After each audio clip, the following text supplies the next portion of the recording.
ningependa kumwangalia Magufuli kwa viwango vingine kabisa, tofauti na binadamu wengine tunavyomuona. Kiukweli hivi, hebu tuangalie sawa, baada ya Mwalimu Nyerere, yani hapa walivyoongelewa, baada ya Mwalimu Nyerere kutoa theory, anaongelewa Magufuli kafanya action. Wamepita wangapi?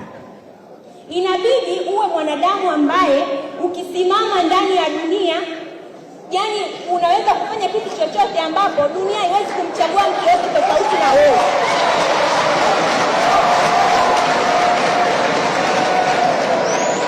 Hivyo basi, mimi kama kijana napenda sana kuwashauri vijana wenzangu kuwa wazalendo. Magufuli alikuwa mzalendo, that's why mpaka leo tunamuongelea hapa akiwa kama hivyo.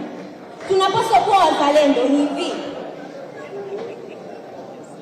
naambieni hivi, kwa muda huu wenzetu viongozi wa serikali kuna theories nyingi wanazifanya, kuna mipango mingi wanaifanya, lakini wanashindwa kuitekeleza, maybe kwa sababu sio wazalendo.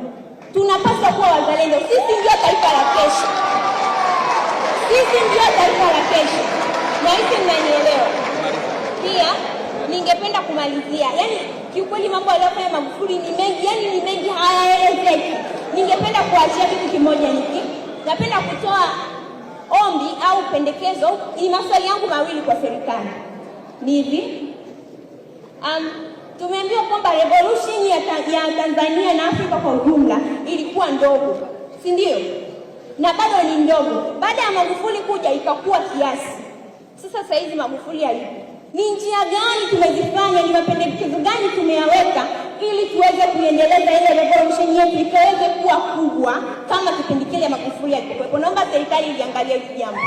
Pia nina pendekezo moja. Namalizia hapa, ni pointi ya mwisho.